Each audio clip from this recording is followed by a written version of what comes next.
বাড়ির জগদ্ধাত্রী পুজো উপলক্ষে আমি একটা মিষ্টি আইটেম তৈরি করেছিলাম মাকে নিবেদন করার জন্য ভোগ হিসাবে।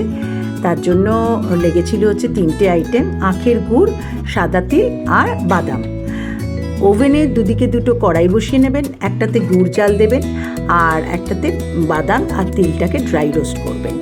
গুড়টা জাল দেওয়ার পদ্ধতি হচ্ছে একটু সামান্য জল দেবেন, তার মধ্যে জলটা বেশ ভালো করে ফুটে যাওয়ার পর গুড়টা দিয়ে দেবেন আর তার মধ্যে সামান্য একটু লবণ দেবেন।